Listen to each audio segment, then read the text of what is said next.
all to the YouTube channel of Rouse Academy for competitive exams, and this is our special series on daily news review. In our previous video, I have asked few questions, so let's see their solution first.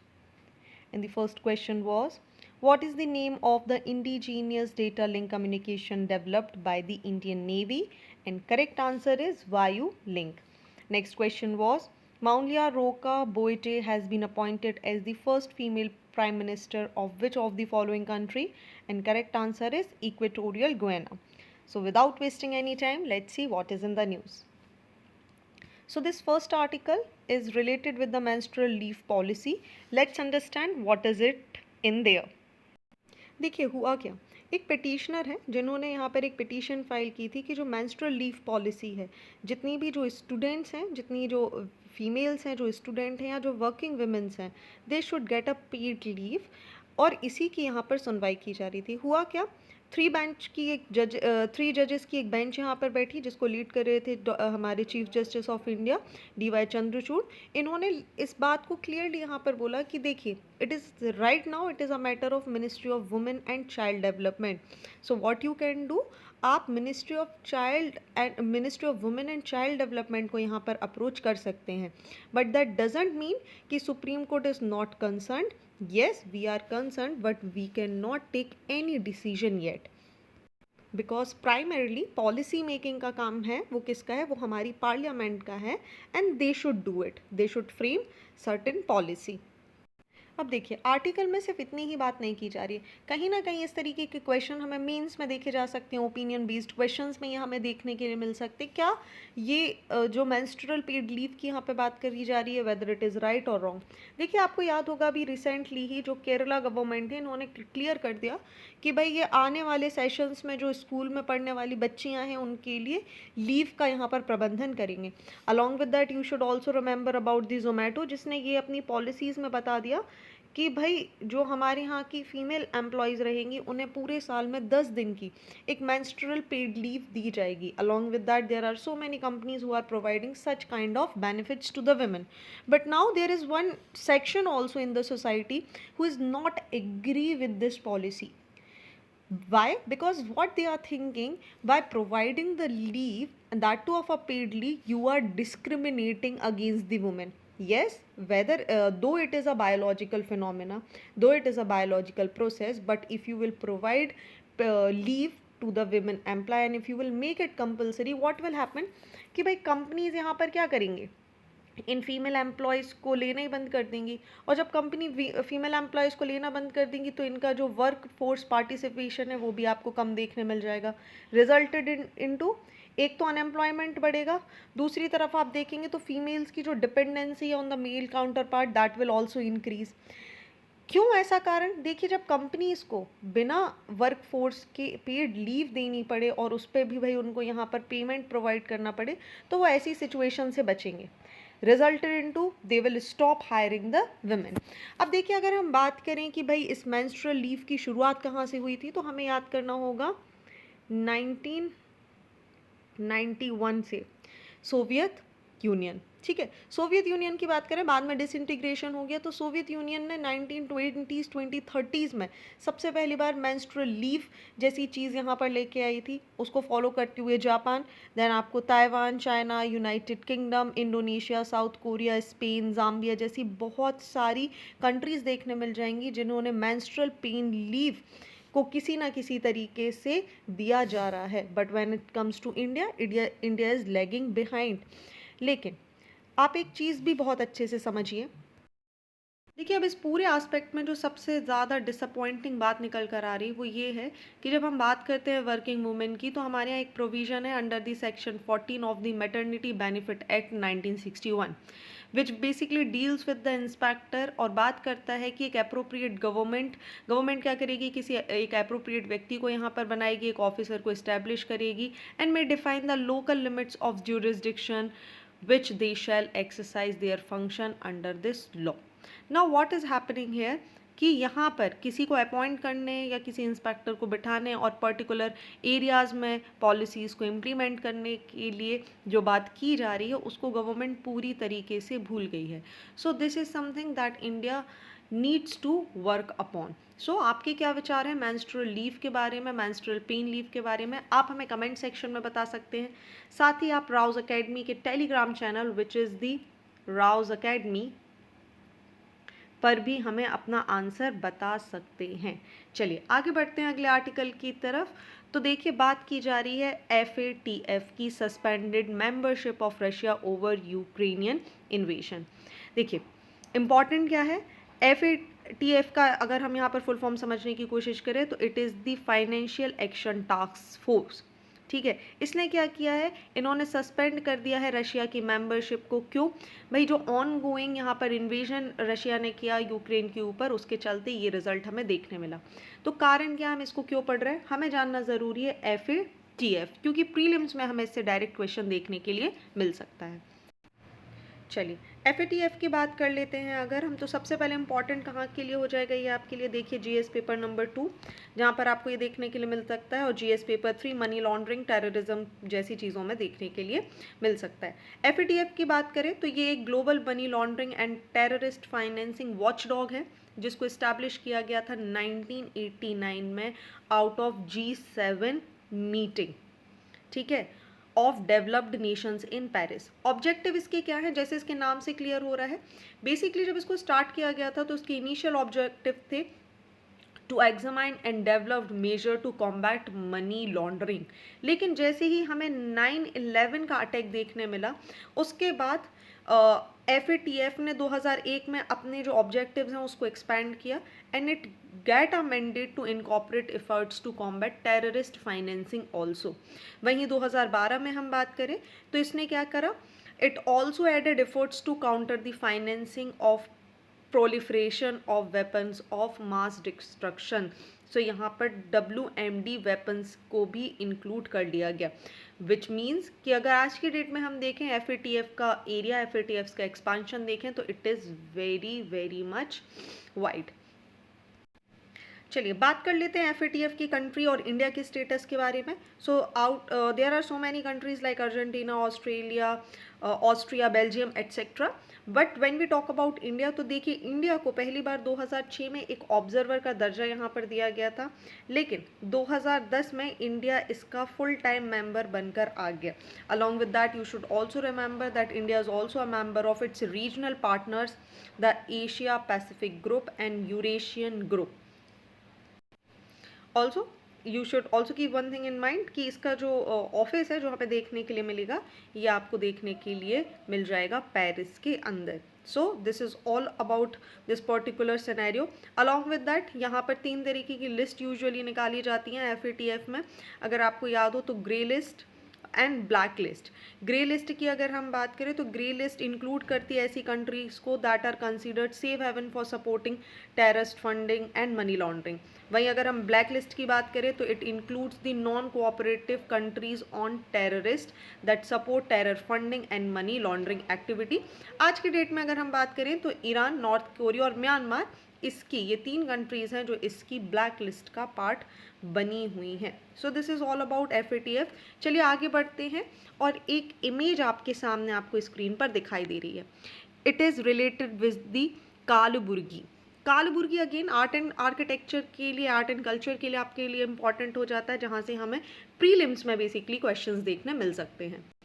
चलिए तो ये जो आपको dance करते हुए यहाँ पे लोग दिखाई दे रहे हैं, बेसिकली ये यहाँ पर डांस किया जा रहा है, एक 3 दिन का फेस्टिवल होता है जिसका नाम है कल्याण कर्नाटका उत्सव।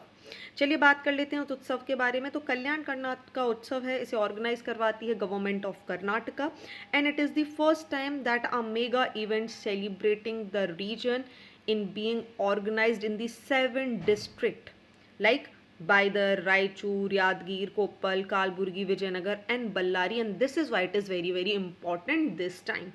अगर हम बात करें तो इस साल की जो इन्होंने थीम लेकर रखी है that is focused on educational development and heritage.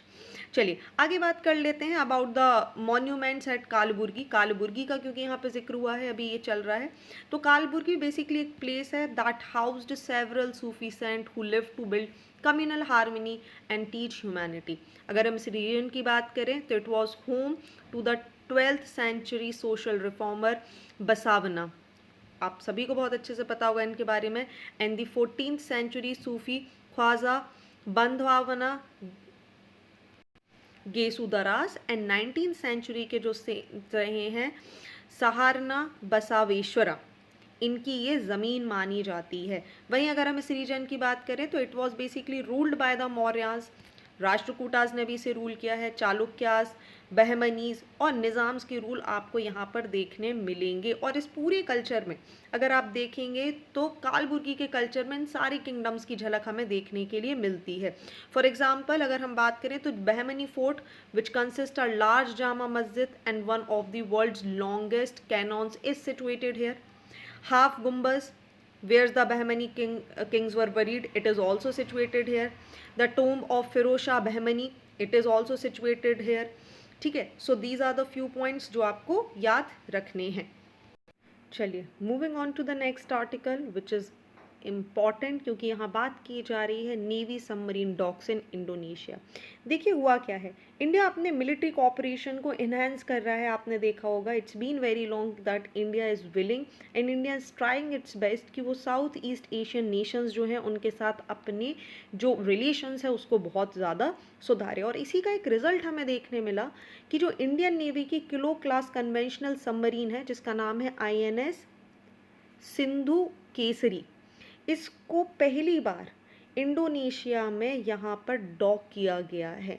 ठीक है, and with that it became the first submarine जिसको किसी दूसरी कंट्री में यहाँ पर रखा गया है इंडोनेशिया में।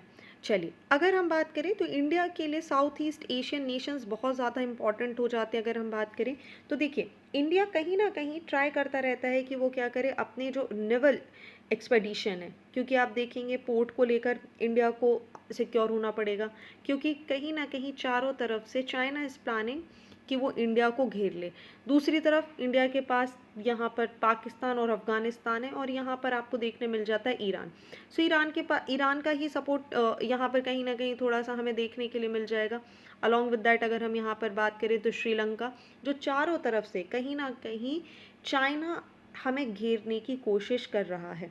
तो देखिए एक तरीके से इंडोनेशिया में अपना सबमरीन को अपना इस्टेब्लिश कर देना इंडिया के लिए स्ट्रेटेजिक पॉइंट ऑफ व्यू से बहुत ही ज़्यादा इम्पॉर्टेंट हो जाएगा। आपको एग्जामिनेशन में क्या क्वेश्चन देखने के लिए मिल सकता है, देखिए आपको सीधा सीधा नाम पूछा जा सकता है कि कौन सा सबमरीन इंडोनेशिया में डॉक किया गया है। ठीक है, कारण आपको क्लियर हो गया। चाइना का जो एंगेजमेंट आपको देखने मिलेगा साउथ चाइना सी में, उससे काउंटर अटैक करने के लिए, उससे बचने के लिए India is continuously doing that. So if you can imagine very clearly, अगर हम बात करें ऑपरेशनल टर्न अराउंड की, तो जो जकार्ता है the OTR in Jakarta, it is nearly 2000 nautical miles away from its home base in Visakhapatnam. Result क्या होगा कि एक बहुत अच्छा एरिया, ऑपरेशनल एरिया इंडिया को यहाँ पर मिल जाता है कि अगर आर्म्स यहाँ पर पहुँचाने हो शिप्स तक, या दूसरी किसी स्ट्रेटेजिक लोकेशन की बात करें हम मलक्का स्ट्रेट तक जाने की, तो Indonesia give access to its Sabang port to Indian naval ships for operation turn around, and this will give a new kind of initiative in India's defense technology. चलिए अगले आर्टिकल को देख लेते हैं which is very very important for GS paper 3।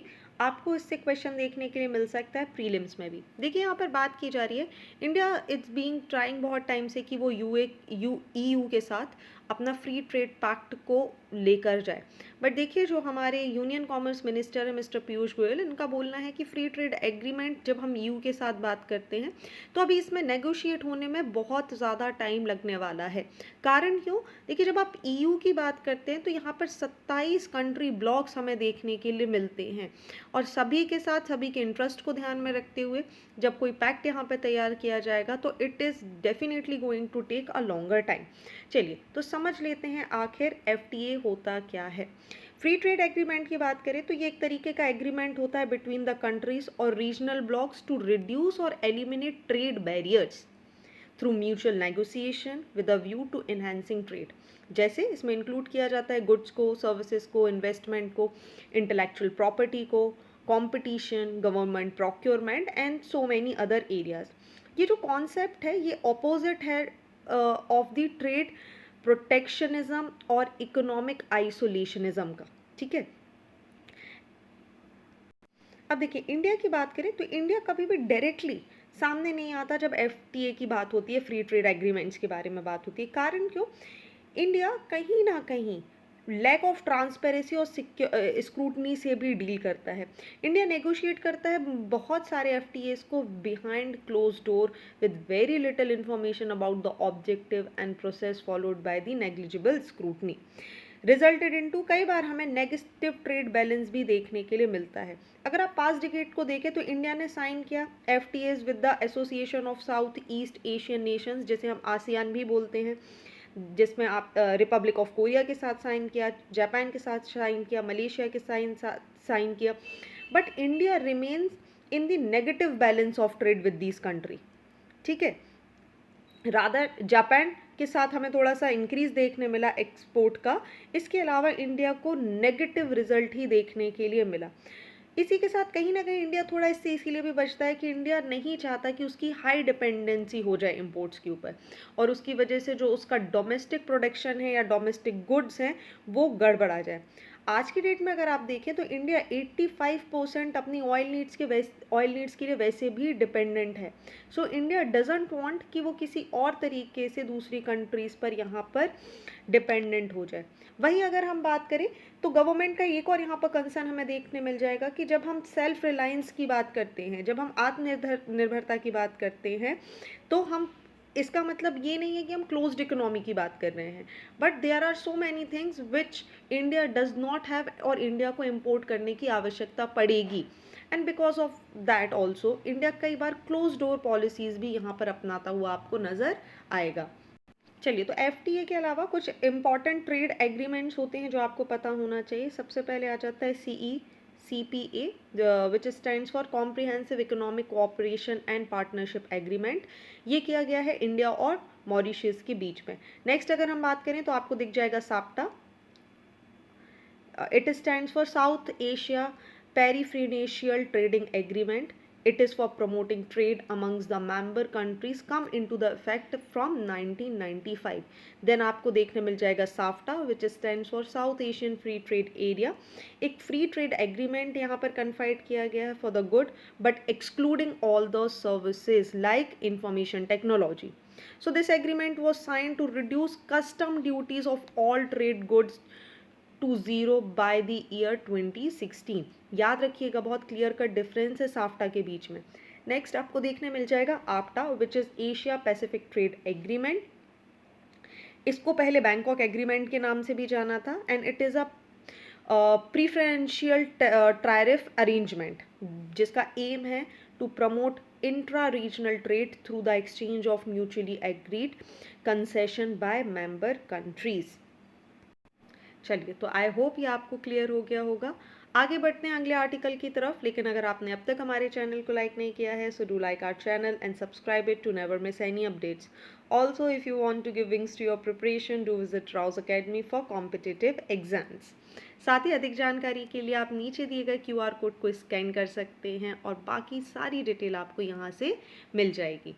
चलिए आगे बढ़ते हैं अगले आर्टिकल की तरफ, जहाँ पर बात की जा रही है साइबर अटैक्स के बारे में। And with that we can definitely say this article is important for science and technology. देखिए, आर्टिकल में बात की जा रही है साइबर अटैक की। समझ लेते हैं हुआ क्या। जब हम रिसेंट साइबर अटैक्स के बारे में बात करें तो हमें सबसे पहला ख्याल आता है एक रैंसमवेयर अटैक का जो हुआ था एम्स के ऊपर। यहाँ पर लगभग 40 मिलियन जो हेल्थ केयर रिकॉर्ड थे वो कॉम्प्रोमाइज़ हो गए। एक रैंसमवेयर गैंग यहाँ पर हमें देखने मिली, ब्लैक कैट, जिन्होंने इस पूरे डेटा को ब्रीच किया। इसकी जो पेरेंट कंपनी है that was the solar industry limited. और यहाँ पर हुआ क्या कि पूरा का पूरा जो डेटा था, लगभग 2 TB का डेटा, वो कॉम्प्रोमाइज़ हो गया। अब देखिए होता क्या है, कई बार आपने देखा होगा कि जब आप किसी वेबसाइट पर जाने की कोशिश करते हैं, यूजुअली जब बहुत सारे लोग एक साथ लॉग इन करते हैं, एक साथ उस सर्वर को यूज़ करते हैं, वो साइट्स हमें यूजुअली बिजी दिखाती हैं। लेकिन कई बार जो हैकर्स होते हैं वो क्या करते हैं, आर्टिफिशियल तरीके से इन साइट पर इंगेजमेंट बढ़ा देते हैं, जिसकी वजह से जब भी आप यहाँ पर एंट्री लेने की कोशिश करते हैं, इन सर्विसेज को यूज़ करने की कोशिश करते हैं, आपको डिनाई कर दिया जाता है, which is known as DOS, that is the denial of services. अब इसी तरीके के जो अटैक्स होते हैं इसमें एक सबसे बड़ा और आज की डेट में सबसे ज़्यादा खतरनाक जो अटैक हमें देखने मिलता है which is the ransomware. Ransomware की बात करें तो होता क्या है, यूजुअली जब कोई व्यक्ति अपने सिस्टम, अपने कंप्यूटर, अपने डेटा को यहाँ पर लॉग इन करने की कोशिश कर रहा होता है, so hackers what they do, by some secret tunnels, by some secret things, they do acquire the all the authority over your computer, over your system, over your data. ना what happen, जब आप log in करने की कोशिश करेंगे, आप अपनी screen पर सडनली आपको एक मैसेज पॉपअप होता हुआ दिखाई देगा कि okay your system has been hacked, now you have to pay this much amount, only then you will get the access to log in into your computer. Otherwise what we can do, we can collect all your data and can make it public. सो यहाँ पर ransom मांगा जा रहा है एक तरीके के malware के through, that is why it is known as the ransomware. अब जस्ट इमेजिन, ये इतना इंपॉर्टेंट इंडिया का क्रिटिकल डेटा है, जैसे एम्स की बात कर लें, इसके अलावा एक और बहुत इंपॉर्टेंट डेटा ब्रीचिंग हुई थी जिसके बारे में ज़्यादा जिक्र नहीं किया जाता। एक गैंग थी, रैंसमवेयर गैंग, जिसका नाम मैंने आपको पहले भी बताया, ब्लैक कैट। इन्होंने क्या किया था, जो हमारी मिनिस्ट्री ऑफ डिफेंस, इनकी एक पेरेंट कंपनी है जिसका नाम है सोलर इंडस्ट्रीज़ लिमिटेड, इसका डेटा यहाँ पर ब्रीच कर लिया गया था। और इस डेटा में जो इन्फॉर्मेशन थी वो थी हमारे डिफेंस के एम्यूनेशन की, एक्सप्लोजिव मैन्युफैक्चरर्स की, और यहाँ से लगभग 2 TB का डेटा निकाल लिया गया। नाउ जस्ट इमेजिन, इंडिया का इतना इंपॉर्टेंट डेटा, किसी भी कंट्री को ये बेचकर बहुत सारे पैसे कमा सकते हैं। एंड विद दैट अगर हम बात करें तो 75% of Indian organization have faced such kind of ransomware. ठीक है, रैंसमवेयर अटैक हमें देखने के लिए मिल जाते हैं with each breach costing an average of 35 crore of damage. ठीक है, अगर हम साइबर कैपेबिलिटीज़ की बात करें तो they are also playing a very pivotal role as seen in the ongoing conflict in the Ukraine, where electronic system is warhead, radars and communication devices have reportedly been rendered ineffective using hacking and GPS jamming also. So this is also something that we should also think about. अब देखिए इसी से बचने के लिए हुआ क्या, 2022 में जो हमारी Indian computer emergency response team है, जिसे हम CERT इनके नाम से भी जानते हैं, इन्होंने इंट्रोड्यूस की कुछ गाइडलाइंस, और जिसके हिसाब से ये बताया गया कि भाई एक डिजिटल रियाम करने की कोशिश की गई और मैंडेटरी कर दिया गया, ऑब्लिगेटरी कर दिया गया कि कहीं पर भी अगर साइबर अटैक होता है, कोई भी ऐसा इंसिडेंट होता है, तो इसे छिपाइए मत। What you should do, with in an hour you should report that. ठीक है, और इसको आइडेंटिफाई किया जाएगा और डेजिग्नेट किया जाएगा कि भाई कौन सा डोमेन, कहाँ से ये अटैक आया है, और इसके बारे में पूरी इन्फॉर्मेशन ली जाएगी।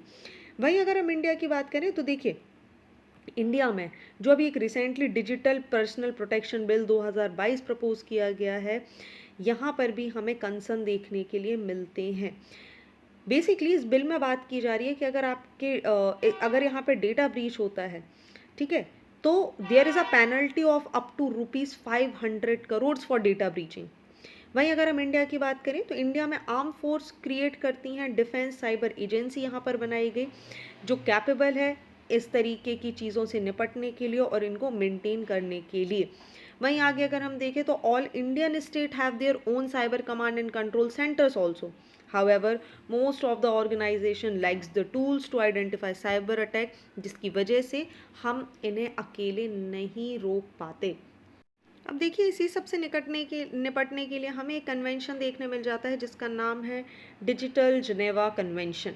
लगभग 30 ग्लोबल कंपनीज़ हैं, उन्होंने एक पैक्ट यहाँ पर साइन किया, एक डिक्लेरेशन यहाँ पर साइन किया कि वो यूज़र और कस्टमर का जो डेटा है उसको प्रोटेक्ट करेंगी, साइबर ब्रीचिंग से यहाँ पर बचाएंगी और एक दूसरे के साथ कोलैबोरेट करेंगी, so that inter governmental collaboration, state framework यहाँ देखने मिलेगा, 5G और क्वांटम कंप्यूटिंग को यहाँ पर इंक्रीज़ किया जाएगा और सभी मिलकर डेटा ब्रीचिंग और साइबर अटैक और रैंसमवेयर अटैक जैसी चीज़ों से निपटने में मदद करेंगे।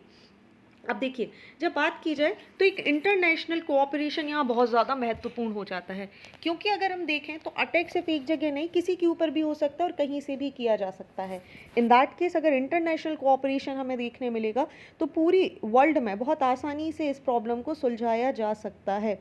आज के समय में अगर हम बात करें तो cyber crimes are expected to cause damage worth an estimate of 8 trillion worldwide बात की जा रही है। इंडिया ने भी अभी रिसेंटली आपको पता हो तो एक साइबर सिक्योरिटी ट्रीटी साइन करी हैं, where the countries included the United States, Russia, UK, South Korea और यूरोपियन यूनियन भी इसका पार्ट है। और इंट्रा गवर्नमेंटल इंफॉर्मेशन ट्रांसफ़र की यहाँ पे बात की जा रही है और कॉपरेशन की बात की गई है।